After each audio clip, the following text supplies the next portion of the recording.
In this module, we learn to make inferences about differences between two population means.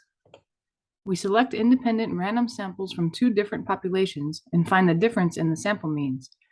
We use the sample difference either to conduct a hypothesis test about the difference in the population means or to estimate the difference in population means using a confidence interval. So two topics that we've seen before, but now applied to the difference in two population means. So here's an example to illustrate what we're going to be doing. Beer and reaction time. I think we've seen this one before. Suppose researchers study the effects of low levels of alcohol on drivers' reaction times, because we know the effects of alcohol of high levels of alcohol. But what about low levels? Consider the following two study designs. First, design one. In that one, researchers select a random sample of 19 drivers and assign them randomly to one of two treatments. The 9 drivers in the treatment group each drink 2 beers. The 10 drivers assigned to the control group do not drink beer. The response variable is reaction time, measured in seconds. The reaction time is the time it takes the driver to hit the brakes in a driving simulator when an obstacle appears on the road. The random assignment guarantees, at least in theory, that the two groups are independent. And by independent, we mean that the measurements from one group do not affect the measurements from the other group.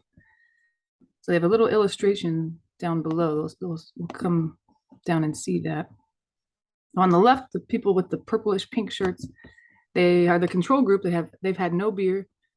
The treatment group have had 2 beers. They're in the green shirts. So we'll use X with the little 1 to represent the mean for the control group and standard deviation for the control group to be S1. Whereas for the treatment group, we'll use the sample mean of the control group to be X2 bar and the standard deviation for the treatment group to be those that have had beers and standard deviation to be S2. In this design, we calculate a mean and a standard deviation in response time for each group. We use the difference in the sample means to either test a hypothesis about or calculate a confidence interval for a difference in two population means or two treatments.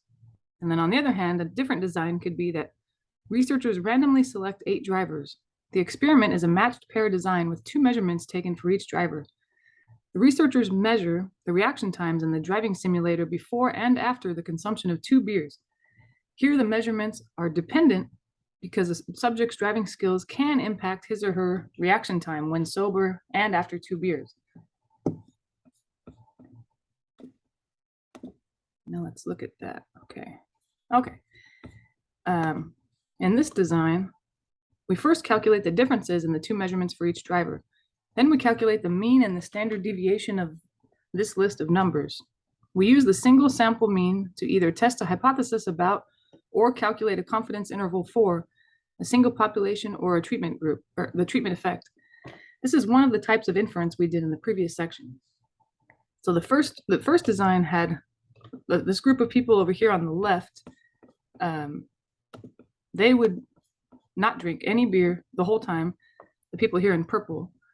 But those that drank 2 beers, they would, they're not matching the same person against that same person. One time they had beer, one time they didn't. It's just this group will never have beer and they're just being tested. And the other group will have beer and they're being tested and they won't be tested without beer. That's the idea. So you're kind of matching 2 different people against each other, measuring this group of people against another group of people. But in design 2, you're measuring the same people against themselves. So like here, person 1 in the yellow shirt, they have the control group, so they're not going to drink beer. And then they're measuring their reaction time. And then that same person drinks 2 beers and then they measure their reaction time, kind of like we did in the previous section.